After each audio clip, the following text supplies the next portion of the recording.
கர்த்தராகிய இயேசுவின் இனிமையுள்ள நாமத்தில் நான் உங்களை வாழ்த்துகிறேன், வரவேற்கிறேன். இந்த நாளுகளில் கர்த்தருடைய வார்த்தையுமாய் உங்களோடு கூட இருக்க தேவன் கிருபை செய்திருக்கிறார்.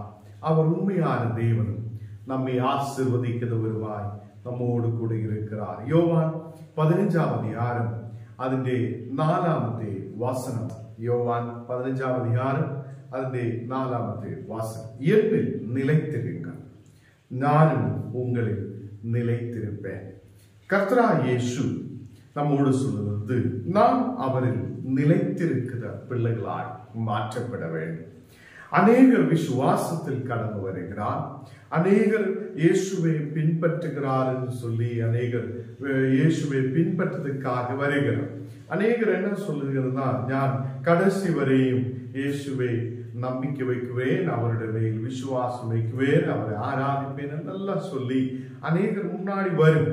ஏதோ ஒரு பிரச்சனை அவங்களோட வாழ்க்கையில் வரும்போது அவங்களுக்கு நிலைத்திருக்க முடியாத சூழ்நிலைகள் உருவாகலாம். இங்கே இயேசு சொல்லுகிறார், என்னில் நிலைத்திருங்கள். நீங்க இயேசுவில் நிலைத்திருக்கும் போது நாம் நல்ல கனிகளை கொடுக்கிற பிள்ளைகளாய் மாற்றப்பட முடியும். இங்கே 4வது வசனத்தில் சொல்லுது, நீங்க திராட்சை செடியில்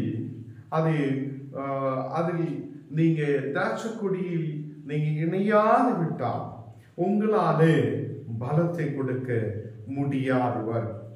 அப்போ இங்கே சொல்லப்படுறது, தானாய் உங்களுக்கு கனி கொடுக்க முடியாது.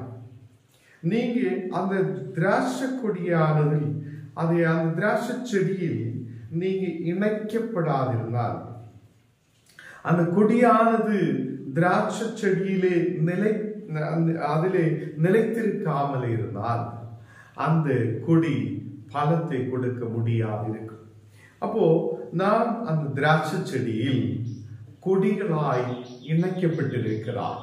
நாம் கொடிகளாய் இணைக்கப்பட்டிருக்கும் போது அந்த திராட்சை செடியில் கொடிகள் எப்படி பலத்தை கொடுக்கிறதோ அதே மாதிரி இயேசு கிறிஸ்துவில் இணைக்கப்பட்ட ஞானம் நீங்களும் நல்ல கனிகளை கொடுக்கிறவராய் இருக்க முடியும். அதுக்கு என்ன செய்ய வேண்டும்? நாம் இயேசு கிறிஸ்துவில் நிலைத்திருக்க வேண்டும். நாம் அவரில் நிலைத்திருக்கும் போது என்றென்றைக்கும் நிலைக்குதா ஒரு பிள்ளைகளாய் கனி கொடுக்கிற மக்களாய் நாம் மாற்றப்பட முடியும். இந்த நாடுகளில் அநேகர் விசுவாசத்திலிருந்து பின்னாடி போகிறார். அநேகர் அந்த நிலைத்திருக்க முடியாத சூழ்நிலைகள் அவங்களில் உருவாகிறார். அதை தானாய் நீங்க போய் கனியை கொடுக்க முடியாது. நீங்க இயேசுவோடு கூட சேர்ந்திருக்கும் போது அதிக பலம் காக்கிற, அதிகமாய் கனியை கொடுக்கிற மக்களாய் இருக்க உங்களால் முடியும். அதை இங்க இயேசு சொல்லுறது, என்னில் நிலைத்திருங்கள், நானும் உங்களில் நிலைத்திருப்பேன். நீங்க என்னில் நிலைத்திருக்கும் போது நான் உங்களிலும் நிலைத்திருப்பேன். இயேசு உங்களில் நிலைத்திருக்கும்.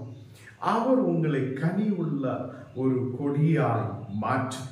அவர் உங்களை பலத்த ஜாதியாய் மாற்ற முடிகிற தேவன். நிலைத்து நிற்கிற மக்களாய், ஏதோ ஒன்று கிடைத்தில்ல என்று சொல்லி, ஏதோ ஒரு ஆசீர்வாதம் இல்லை என்று சொல்லி அவரை பழி சொல்லி போகுதவராயிட்டல்ல. அப்படி நீங்க தானாய் போய் நீங்க தானாய் கனியை கொடுக்க முடியாது மக்களாய் மாற்றப்படுவதற்காக அல்ல. நாம் நல்ல கனிகளை கொடுக்கிறோம், நல்ல கனிகளை கொடுக்கிறோம்.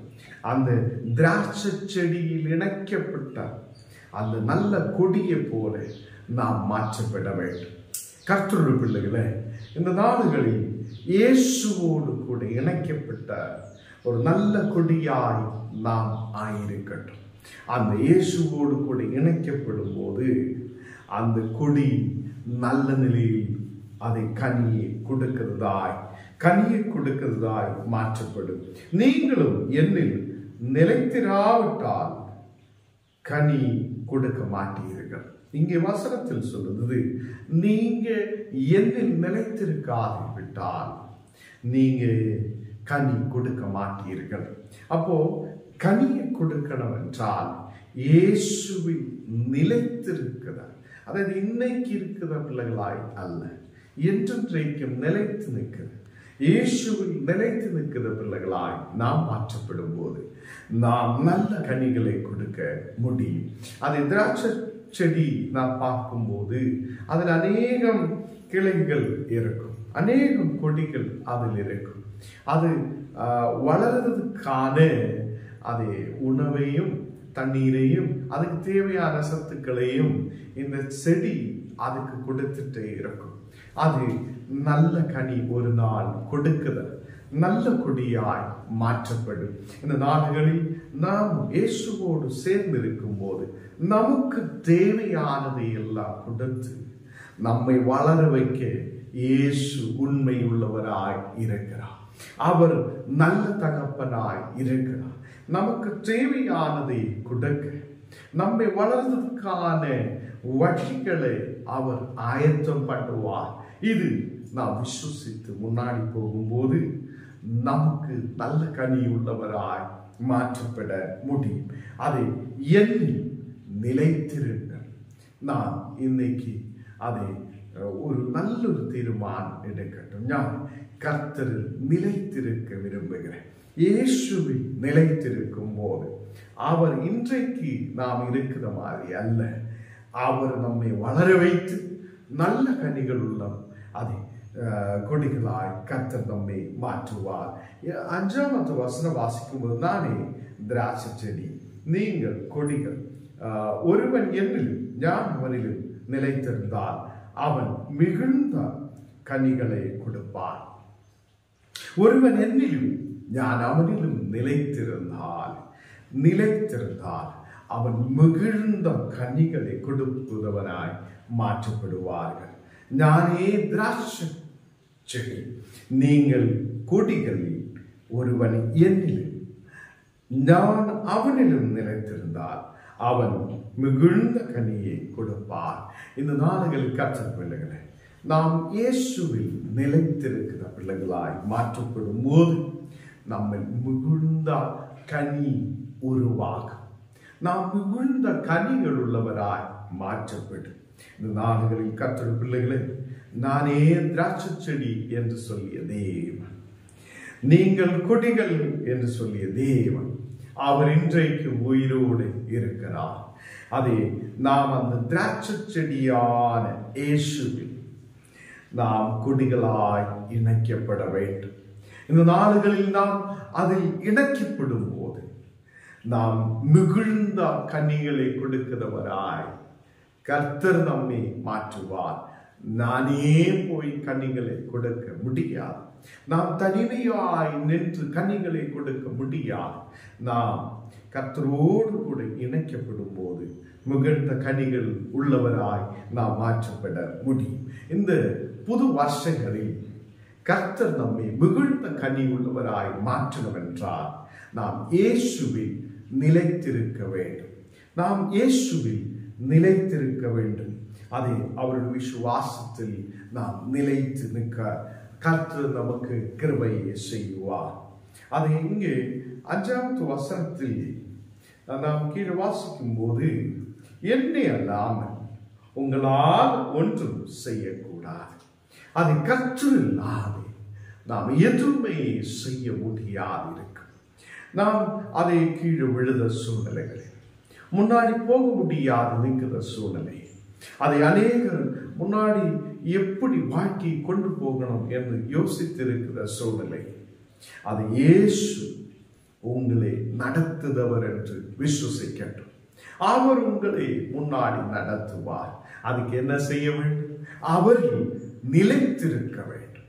அவர் நிலைத்திருக்கும் போது அவர் நம்மை மிகுந்த கனிகள் உள்ளவராய் மாற்றுவார். அதை நாம் அந்த திராட்சை செடியில் அதை கொடியாய் இணைக்கப்படும் போது அந்த கொடியை வளர வைக்க, அந்த கொடியில் அதே கொடியானது நல்ல மிகுந்த கனி உள்ளதாய் ஒரு நாள் மாற்ற, நாம் நம்முடைய பலத்தாலே அல்ல, இயேசு மிகுந்த கனி உள்ளதாய் நம்மை வளர வைப்பார், நம்மை ஆசீர்வதிப்பார், தேசத்தில் உயர்த்துவார். ஹalleluya. அதை 7ஆம் வசனத்தில் நாம் வாசிக்கும்போது, நீங்கள் என்னிலும் என் வார்த்தைகள் உங்களிலும் நிலைத்திருந்தால் நீங்கள் கேட்டுக்கொள்வது எதுவோ அது உங்களுக்கு செய்யப்படும். இந்த நாள்களில் கர்த்தருடைய வார்த்தைகள் அதில் நாம் நிலைத்திருக்கும் போது, அதை நாம் கேட்கிற எதுவுமே அது நமக்கு கொடுக்கிற ஒரு தேவன் உண்டு. அதை இங்கே நீங்கள் என்னிலும் என் வார்த்தைகள் உங்களிலும் நிலைத்திருந்தார். நீங்கள் என்னில் இருந்தார், நீங்கள் என்னில் நிலைத்திருந்தார், அது என் வார்த்தைகள் உங்களில் நிலைத்திருந்தார், அதை நீங்கள் கேட்டுக்கொள்வது எதுவோ அது உங்களுக்கு செய்யப்படும். கேட்டுக்கொள்வது எதுவுமே, அது எதுவானாலும் அதை நிவர்த்தி செய்த தேவன் நம்மோடு கூட இருக்கிறார். கர்த்தருடைய பிள்ளைகளை நாம் என்ன செய்ய வேண்டும்? நமக்கு ஆசீர்வாதங்கள் தேவையாய் இருக்கும் போது, நமக்கு தேவைகள் அநேகமாய் இருக்கும் போது, நீங்கள் கர்த்தர் நிலைத்திருக்கட்டும், அவருடைய வார்த்தைகள் நம்மில் நிலைத்திருக்கட்டும். அந்த வார்த்தைகளால் நாம் எதை கேட்கும் போது அதை செய்து முடிக்கிற தேவன் நம்மோடு கூட இருக்கிறார்.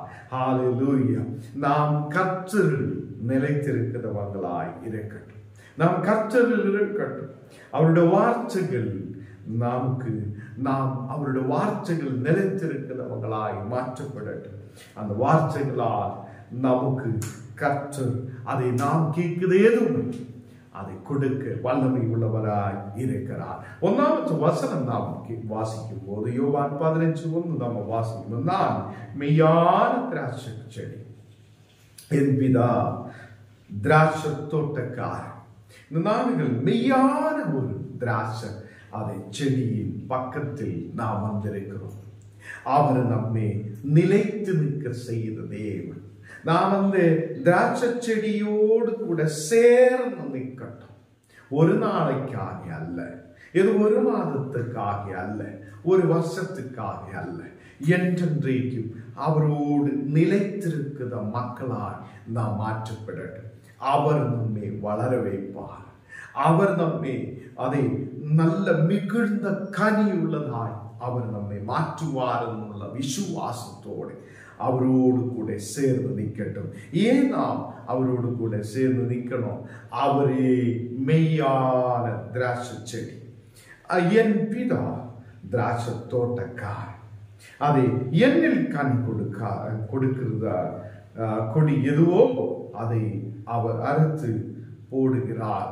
அதை இங்கே வசனம் சொல்லுகிறார், என்னில் கனி கொடாதிருக்கிறது, என்னில் கனி கொடாதிருக்கிற கொடி எதுவோ அதை அவர் அறுத்து போடுகிறார். அதை கர்த்தரில் நாம் அதை கனி கொடுக்காதிருக்கும் போது அதை அவர் அறுத்து போடுகிறார். அவர் பிதா திராட்சை தோட்டக்காரனாய் இருக்கிறார். அதை அதை அதிக கனி கொடுக்கிறபடி அதை சுத்தம் பண்ணுகிறார். அதை அங்கே கனி கொடுக்கிறது அவர் என்ன செய்கிறார்? அதை அதிக கனி கொடுக்கும்படி அதை சுத்தம் பண்ணுகிறார்.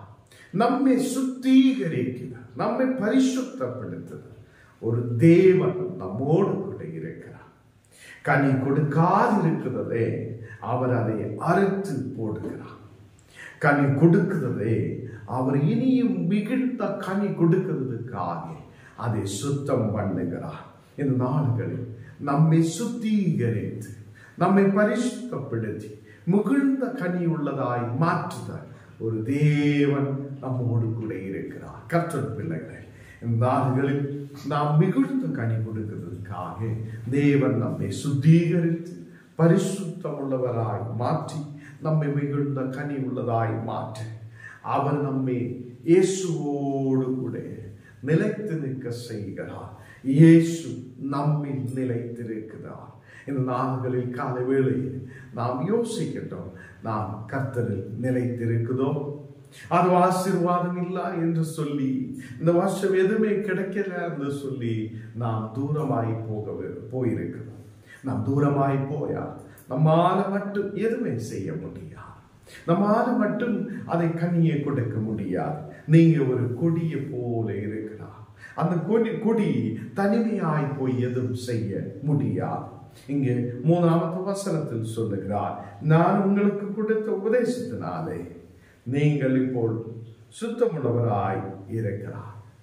நீங்க இப்போ அந்த உபதேசங்களை கேட்டதுனால, அந்த வசனங்களை கேட்டதுனால, அதன்படி நடத்ததுனால நீங்க இப்போ சுத்தமுள்ளவராய் இருக்கிறார். இந்த நாடுகளில் அநேகம் பாவங்கள், அநேகம் பிரச்சனைகள் யோசனையில் சொல்லுவதில் உங்களுக்கு வந்திருக்கலாம்.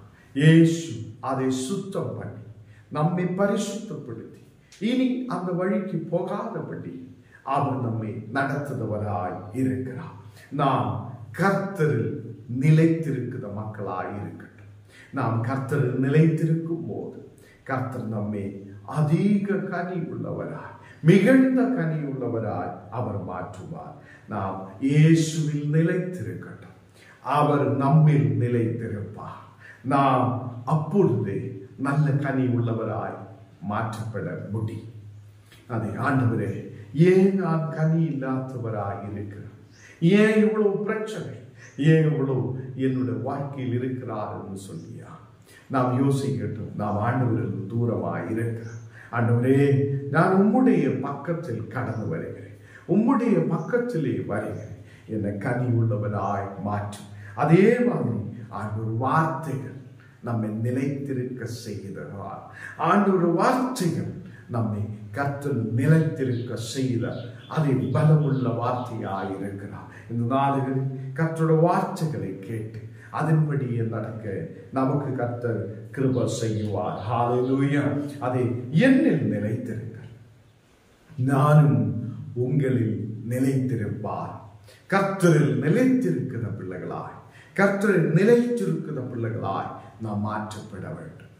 என்றென்றைக்கும் நிலைத்திருக்க செய்த தேவன் நம்மோடு கூட இருக்கிறார். நாம் ஜெபிக்கலாம். ஆண்டவரே, நாடுகளில் கர்த்தரே உம்முடைய விசுவாசத்தில் நிலைத்திருக்க, இயேசுவில் நிலைத்திருக்க நீர் எங்களுக்கு கிருபை செய்ததுக்காக ஸ்தோத்திரம். இந்த நாடுகளில் நீர் எங்களை பலப்படுத்து, நீர் எங்களை ஆசீர்வதியும். அதே அநேக மக்கள் கனியில்லாத பாரத்தோட, கவலையோட, கண்ணீரோடு இருக்கிறார். எங்க போனாலும் ஒரு வளர்ச்சி இல்லையே என்று சொல்லி இருக்கிற மக்களுக்கு ஒரு பெரிய விடுதலை நீர் அனுப்புதற்கு வைக்காய் ஸ்தோத்திரம். நீரே பரிசுத்தராய் கூட இருக்கிறதுக்கு வைக்காய் ஸ்தோத்திரம். நீர் பெரிய ஜாதியாய் மாற்ற முடியாத தேவன். நாங்கள் உன்னில் விசுவாசமாய் இருக்கிறேன், உன்னில் விசுவாசமாய் இருக்கிறேன். நீர் எங்களை பெருக செய்ததற்காக ஸ்தோத்திரம். ஒரு விடுதல் உள்ள மக்களாய் நீர் எங்களை மாற்றும். தேசத்தில் ஆசீர்வதிக்கப்பட்ட மக்களாய் மாற்றும். இயேசுவின் நாமத்தில் தருகிறாவே. ஆமென்.